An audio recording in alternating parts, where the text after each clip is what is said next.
Hey champions, it's Chum here, and today we're jumping back into the Duel Links action with some leaks from the brand new mini box that's supposed to be coming out on December 10th. And as you guys can see here, this mini box is called Secrets of the Ancients. Now, just to start things off, I want to let you guys know that these rumors are by no way confirmed, but rather very, very heavy speculation based on the data that's been mined from the latest update. But without further ado, let's jump into it and start talking about some of the cards. Now, as you guys can see, there are a bunch of cards that are coming out in this mini box, as there always is. And instead of actually talking about every single one of these cards, I'm just going to cover the ultra rares and the super rares, as well as whatever rares and normal cards I think are actually, notable, have really cool effects, could, be useful in some prominent decks. And then, of course, I'll leave a link to this page in the description below so you guys can have a look and read through all the cards yourself. Either way, let's jump into it. And the first card we have here is the cover card, and that is Ancient Fairy Dragon, a level 7 dragon synchro monster that requires 1 tuner and 1 or more non-tuner monsters. And its effect reads, once per turn you can special summon 1 level 4 or lower monster from your hand, which is a very nice effect. However, you cannot conduct your battle phase during the turn you activate this effect, which is not that big of a deal because, of course, if you're doing this, say, first turn, you don't get a battle phase anyway, so if you can summon Ancient Fairy Dragon turn 1, use this effect to special summon another level 4, then you're going to be in good shape, and potentially you can use this effect to special summon another tuner monster, and use Ancient Fairy Dragon to climb into a more high level synchro. Then furthermore, once per turn you can destroy as many field spells on the field as possible, and if you do gain 1000 life points, then add 1 field spell from your deck to your hand. So that's really nice. This effect is quite good at, of course, fishing out your field spell. Let's say you run 2 different field spells in your deck. You can play one, use Ancient Fairy Dragon to pop one, and then search another one. Now, this card is also very useful against opponents that are heavily reliant on their field spell. Let's say your opponent is playing a Wetlands deck. If you special summon Ancient Fairy Dragon, you can pop their Wetlands for free, effectively, gain 1000 life points, and then on top of that, if you're using a field spell deck yourself, you can search for your field spell while you're at it. I think this card is actually incredible. It has really, really great stats, 2100 attack and 3000 defense. I think it's definitely a card to look out for. Either way, let's move on to the next card we have here. The next ultra we have Amadeus, I guess, the Keeper of Boundaries. This is a level 5 light fiend synchro monster that requires 1 tuner and 1 or more non-tuner monsters. And its effect reads, if this card attacks or is attacked, your opponent cannot activate cards or effects until the end of the damage step. And it has 2300 attack, 1500 defense. Now, I think this is a pretty good card. A level 5 synchro, this is actually a really nice option. It's completely generic too. You can use any tuner and any non-tuner monsters. So you can kind of make this very easily in a lot of decks. And I think the ability to kind of attack freely without having to worry about any cards or effects is absolutely incredible. However, the one downside to this card is, of course, it only has 2300 attack, which means it's not going to be able to attack over a lot of big boss monsters, and a lot of big boss monsters are going to be able to attack over it. But I think it's a nice option to throw into your extra deck if you have the space, because if the opportunity comes up where this is going to help you, it's going to be a great asset to have. Either way, moving on to the final ultra rare of this mini box, we have Junk Synchron. Many of you guys are probably familiar with this card, but I'll go through it with you anyway. It's a Dark Attribute level 3 Warrior Tuner, and its effect reads, when this card is normal summon, you can target 1 level 2 or lower monster in your graveyard and special summon that target in defense position, but it has its effects negated. Now, this card I think is absolutely incredible, and the reason I say some of you guys might know about it is because it's available in one of Yusei's skills. And I'm really happy to see this card come to the game as, a card you can get from a box or any other method, allowing you to kind of put it in your deck freely and not forcing you to stick with Yusei's skill. That effectively means you can kind of build your own junk deck however you want, using, of course, Junk Synchron and any other junk cards and any skill that you want. So I'm really happy this card's coming. I think it's a great card because, of course, you can summon it and then get a special summon for free, and that's going to help you synchro it into a level 5, or if you have other monsters on the field or in your hand that you can summon as well, you can go into something higher than that as well. Absolutely amazing card. I'm glad we have it, and just because I haven't mentioned it before, 1300 attack, 500 defense, so very, very cool. I'm hoping to pull this one myself. Either way, that's it for all the ultra rares. Let's move over onto the super rares. So the first super we have is Powered Insectron. So of course, this is a monster that goes along with the Insecta archetype. At least that's what I think, judging by the name. Its effect kind of doesn't really lead you in that direction. Either way, let's jump into it. It is a level 6 light attribute machine synchro monster, and it requires 1 tuner and 1 or more non-tuner monsters. When this card is synchro summoned this turn, this card cannot be destroyed by battle or card effects. Also, you take no damage. So, very, very interesting card. It's a level 6 generic synchro, which I think is actually pretty impressive. Of course, being level 6 has 2500 attack, which is, I think, quite impressive. And the turn it's summoned, it can't be destroyed by battle or card effects, and you take no damage. So, it's basically a free monster. You can just run into a World Disruption and not have to worry about it because you won't get destroyed and you won't take any damage. So, it's pretty safe there. It's a really nice monster. I'm not sure if it's going to be a staple in many meta decks, but I think it's a really cool option for you if you're able to make the level 6s and you have space in your extra deck. Either way, moving on to our next super rare card, we have the Genewarped Werewolf. It's a level 4 Earth monster. It's a Beast Warrior. It's a normal, of course, as you guys can tell.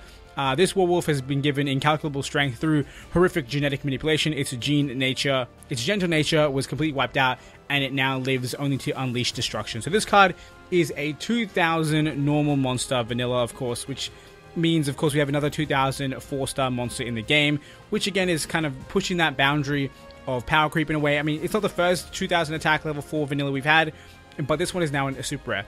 So, very nice card. It might come in handy for your vanilla beatdown decks. I know I used to use vanilla beatdown for auto dueling a lot, so maybe you guys can do that too. Either way, let's move on to our next super rare card, and that card is going to be Gigantes. Now, this card is an Earth Attribute level 4 rock monster, and its effect reads: it cannot be normal summoned or set, must first be special summoned from your hand by banishing one Earth monster from your graveyard. If this card is destroyed by battle and sent to the graveyard, destroy all spell and trap cards on the field. Now, this card I think is really cool. Like, it doesn't have the most, simple summoning conditions. You have to banish one Earth monster from your graveyard and it can't be normal summoned at all. But the fact that when it's destroyed by battle, you get to destroy all spell and trap cards on the field is actually going to be a really, really helpful thing. You can destroy your own back row to, maybe give you various effects that allow you to pop off. Or maybe you can use it to go +2 by losing one monster to destroy 3 cards of your opponents. I think it's absolutely incredible, and just in general, even if you don't get destroyed by battle and don't get to wipe the field of spells and traps, you still have a 1900 attack monster on the field, which I think is pretty impressive. Either way, moving on to our next super rare, we have Traptrix Atrax, I believe that's how you pronounce it. And these cards actually have me pretty excited. The Traptrix archetype, they seem pretty cool. So without further ado, let's jump into it. It is a level 4 Earth Attribute monster. It's an insect, and its effect reads: this card is unaffected by the effects of whole normal trap cards. You can activate whole normal trap cards from your hand. The activation and effects of normal trap cards activated on your side of the field cannot be negated. Now, this card is actually really, really dope. Now, we don't have a lot of whole trap cards in this game. We do have quite a few very prominent ones. Of course, we have Treacherous Trap Hole, which I'm sure many of you guys know about. And of course, we also have Floodgate Trap Hole. And the fact that we're able to use this card's effect to activate those trap cards from hand is honestly ridiculous. Imagine if you're playing through with your turn and your opponent Treacherous Trap Holes you from the hand. Like, you didn't even have a way to get rid of it. Maybe you're holding Cosmic Cyclone that you could use early turn to get rid of it and protect your monsters for later in the turn. But no, this person just has Traptrix Atrax on the field, and they just drop Treacherous Trap Hole from your hand. I can tell you, I'd be very frustrated, but at the same time, I'm very excited to kind of give the Traptrix a go. Either way, moving on to the next card, we have another Traptrix monster, and that is Traptrix DNA, I think is how you want to say that. I have no idea, but without further ado, let's jump into this card's effects. It is a level 4 Earth Attribute monster, plant this time, and its effect reads: this card is unaffected by the effects of whole normal trap cards, so very similar to our other Traptrix monster. When this card is normal summoned, you can target one Traptrix monster in your graveyard, special summon that target in defense position. So really, really cool. You can kind of flood the field a little bit by normal summoning this card. Then furthermore, when this card is special summoned, you can target one whole normal trap card in your graveyard and set that target, but banish it during the end phase of your next turn if it is still on the field. You can only use this effect of Traptrix DNA once per turn. So basically what this says is you can normal summon this card, and then you can special summon another copy of itself, and when you special summon the second copy onto your field, you can actually fish a normal trap card, a normal whole trap card out of your graveyard. So I think this is really cool. It gives the deck a really great recyclability. Although it kind of sucks that, of course, you can only use, this card to special summon itself. Like, you can't use your other Traptrix monster to special summon this card.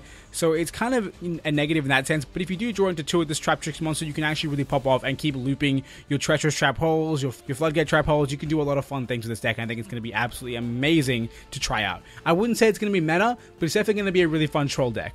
Either way, let's move on to the next super rare card of this set. We have Trident Warrior, and I have to say this card is probably one of my favorites. This is a level 4 light monster, Warrior, and its effect reads: when this card is normal summoned, you can special summon one level 3 monster from your hand. Now, this card is amazing.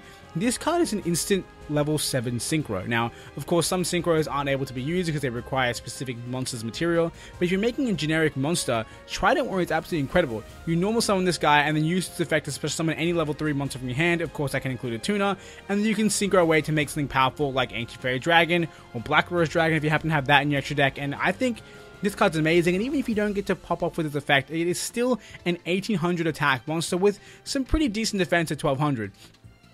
I think this is probably the major chase card of the set. It is a very, very powerful card, and it can help a lot of synchro decks out in the future, and maybe even Xyz decks when we start getting cards that can bump the level up by 1. You special summon the level 3, bump it to 4, and then Xyz, and I'm sure that's probably gibberish to some of you guys, but if you know what I'm talking about, you guys are probably excited to see this card in play in the future.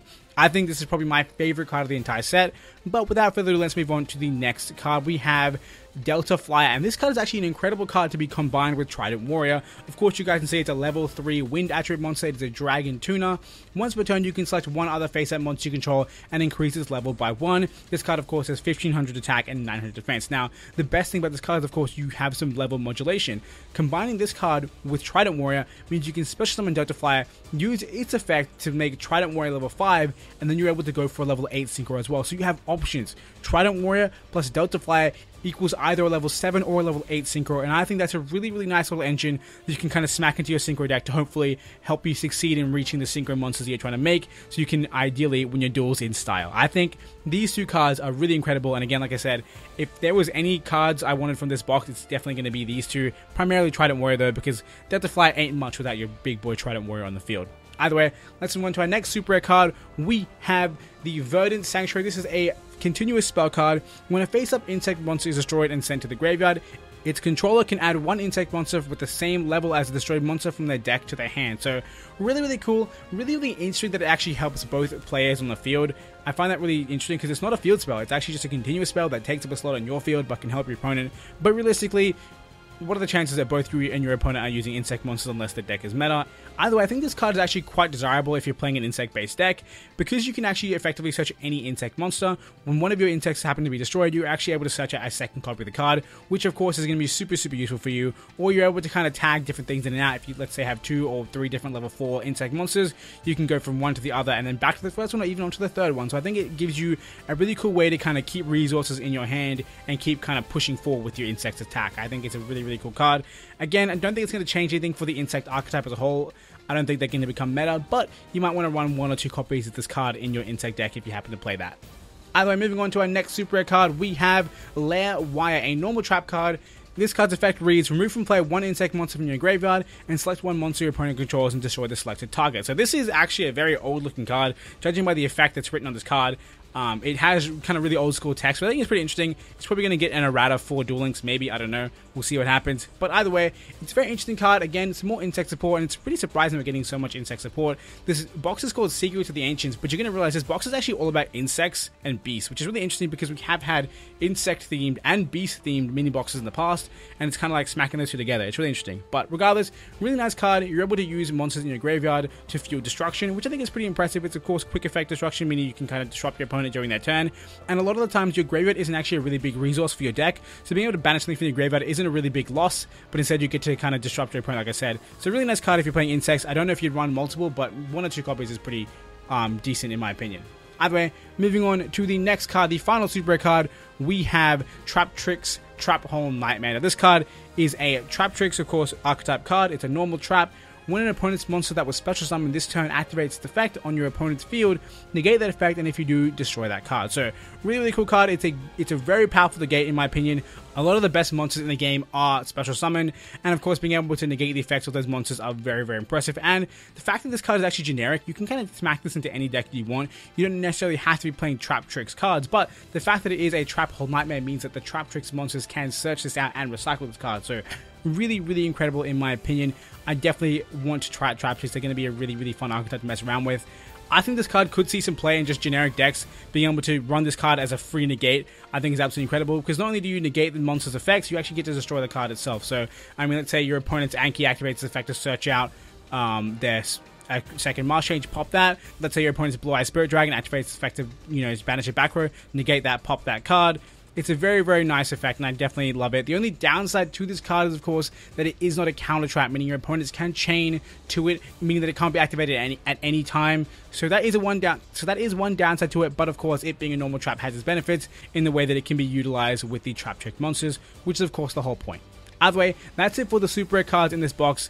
Now let's move on to some of the notable rares and normals in the set. For the first notable rare, guys, I'm going to start talking about the Synchro monsters. Now, of course, the first Synchro monster we have here is Ally of Justice Gazer, which is a level 8 Dark Attribute Synchro monster, which of course is a machine, which requires 1 tuner and 1 or more non-tuner monsters, so making it generic. And then the card's effect reads, this card gains 200 attack for each light monster in your opponent's graveyard. And of course, it has 2,400 attack and 1,600 defense. Now, this is actually not a bad Synchro monster. It's a really kind of It's a relatively powerful level 8 generic. Of course, it has the ability to gain attack points if your opponent has at least 3 light monsters in their graveyard. This is actually going to have quite a high attack, and honestly, it's actually in some way a decent counter to Blue Eyes White Dragon, because of course that deck is full of light monsters, and usually the way they kind of spam their field is by getting a lot of monsters in their graveyard, you know, of course by special summoning, tributing, and then doing all those sorts of shenanigans. So this card can actually get really, really powerful. I think if you have space in the extra deck and you're kind of worried about Blue Eyes White Dragon, and you do run the ability to make level 8s, I think it's actually a pretty good option to chuck in your extra deck, and of course it being a rare means it's really not hard to get to. Either way, moving on to the next rare, we have our Thunder Unicorn. This, of course, is a level 5 light attribute beast synchro monster, which requires 1 beast type tuner and 1 or more non-tuner monsters. So this card is not as generic, of course requires a beast type tuner, but we do have a bunch of beast related tuner support in this box, so do not be worried about that. Either way, let's jump into its effect. Once per turn during your main phase, you can select one face-up monster your opponent controls. It loses 500 attack for each monster you control until the end phase. During the turn this effect is activated, no other monsters can attack except this card. So this card actually isn't all that bad. It has 2200 attack and 800 defense, so it's got a relatively kind of solid board presence, and the fact that during your turn it can actually reduce your opponent's monster's attacks by a pretty significant amount. I mean, if you have 3 monsters on your field, your opponent's monsters are going to lose 1500 attack, which is pretty hefty. Of course, the major downside is only this card can attack, meaning you can only get 1 attack through unless you use some other card to actually give it extra attacks, which I don't think is available in Duel Links as of yet, but I think this card's a pretty nice option. If you are building a beast-related synchro deck, having this card in your deck is actually really nice, because if you can spam the field, which I know the deck can, you'll actually be able to do some fun stuff with it, and I think it's actually a really, really, really nice card, like I said, if you're building a beast-related synchro deck. Either way, speaking of beast-related synchros, our next card is Egotistical Ape. Now, you might be wondering what makes this card so special. Well, let's jump into its effect. First of all, you guys can see it is a level 5 Earth Beast Tuner. Of course, Beast Tuner is what the crazy good part about it is. And then its effect reads, this card cannot be normal summoned or set. This card can only be special summoned by sending 1 beast type monster from your hand to the graveyard. Then, when this card is special summoned this way, you can activate one of these effects. Increase the level of this card by the level of the beast monster, or decrease the level of this card by the level of the beast type monster. So basically, you ditch a card from your hand, and you can special summon this guy to the field, and then of course you can do some synchro plays with it. Now, the reason I think this card is actually quite notable is because it does have some synergy with Hazy Flame, which is kind of one of those rogue decks that is kind of floating around at all times. Not really the most meta, but still a pretty hefty meta competitor. The deck obviously has a lot of tribute summon monsters, and they use a lot of different cards to get a monster on the field for free first, then you use it to tribute their main monster. Egotistical Ape here can actually be one of those special summons. Now, of course, it isn't the most free special summon in the game. It requires you to send 1 beast type from your hand to the graveyard, but if you do run this card, not only does it give you the option for a free summon to kind of let your players get started, but it also opens up the door for some synchro plays and allows your Hazy Flame deck to be taken to the next level. Either way, moving on to our next rares, we have something pretty cool, the Inmato, I guess is how you would say it, Inmato archetype, and these are kind of like tomatoes. Effectively, we have the Chariot Model right here. It is a level 2 dark tuner monster, and of course it is a plant because it is a quote-unquote tomato. When this card is destroyed by battle and sent to the graveyard, you can special summon up to 2 Inmato monsters from your deck. They cannot be used for synchro material this turn. Now, this effect to me is actually really, really impressive. If you set this guy face down, he gets attacked over during your opponent's turn, you're actually able to get 2 monsters from your deck out of the field, which is of course really amazing. It is a +1 in that sense. You kind of get to flood the field in a kind of small sense, and it's going to open the door for some synchro plays. Now, of course, the first thing you're going to think, okay, we have this Inmato here, which is whatever, it's a tuner, but what else are you going to use synchro with it? Well, you can actually use your big boy over here, Inmato, the original tomato, I guess, which has some really weird art. He's in jail, but the bars seem to blur through his face. Really interesting. I don't know why this tomato's in jail. If you understand, please let me know. But let's go into the card's effects. It is a dark attribute level 3, so of course a Chariot Model plus an Inmato is a level 5 synchro, which of course we have a lot of options for. But going over its effect, when one other plant type monster is targeted by the effect of a spell or trap card your opponent controls, you can tribute this card to draw 2 cards. So really, really cool effect there. It does have a nice draw 2 effect. It doesn't, of course, negate the effect of the target, but, I mean, let's say they do target a monster and destroy it, you get 2 cards, and hopefully those resources will help you bring it back later in the turn, or even, go big on your next turn. So I think it's a really cool card. I definitely think there is some really interesting synergy here, and I'd love to try and play out the Inmato deck. And I mean, the best part is if your opponent only has 1 attack when they attack into your Chariot Model, you're going to get your Inmato, a second Chariot Model on the field, and then you can even normal summon next turn to go for something bigger than a level to go for something bigger than a level 5 Synchro. So this deck is actually, so these two cards actually make quite a cute Synchro engine. I'd love to see what people try and do with this little archetype here. Again, I think it's really, really cool. And I mean, they're tomatoes, and one of them is running away from, like, I don't even know what's happening in the cherry picture, but I think they're running away from a different beast, and then the Martyr's in jail. I don't know. It's a really interesting little archetype. I think it's quite cute. Either way, moving on to one final normal card I want to talk to you guys about. That is going to be the Mono Saris. Now, this card is a level 3 light attribute beast monster, and its effect reads, this card cannot be normal summoned or set. This card can only be special summoned by removing from play one spell card from your hand. When you Synchro Summon using this card and a Beast-type tutor monster as Synchro material monsters, you can select one Beast-type tutor monster used for the Synchro Summon and special summon it from the graveyard. Now, this card has a lot of ups and downs, so we'll jump into that, but first of course, let's address the fact that it has 1000 attack, 1000 defense. Not a big deal, you're going to be using it for Synchro Summoning anyway. Now, first of all, let's talk about the negatives. The biggest negative for this card is that it requires you to remove a spell card from your hand. You have to banish a spell card from your hand, which is so minus, because spell cards are the biggest and most important cards in this game. And to think that you have to, you know, just kind of throw one away. Imagine if you have an Econ, you've got to throw it away for this card. Or imagine if you have like a Cosmic Cyclone, throw it away for this card. Like, that's really unfortunate, and it is really minus, but it does have a lot of positives for it. Now, of course, like I said, if this card is used as Synchro material and in combination with a Beast-type tuner monster, you can special summon the Beast-type tuner from your graveyard, which means you can actually Synchro climb with this card. Let's say you use a level 2 tuner monster for the Synchro summon, you can actually use Mono Saris to actually bring back the tuner monster and then tune that level 2 tuner with the level 5 Synchro you just brought out and make a level 7 play. Or, you know, same thing can be said if you go for a level 3 into a 6, then you can use that 3 and the 6 into a 9, which of course, as you guys know, we have quite a few generic level 9 Synchro monsters, which can be quite useful in the metagame because they have really high attacks or some really good effects. Now, like I said, this card isn't the best card in the meta by any means, but I think it's really interesting the way that it does open up the opportunity to Synchro climb using this one card and a normal summon of your choice in terms of a tutor monster to make something very, very powerful turn 1. It only takes 3 cards to make a big boss monster, and I think that's really impressive.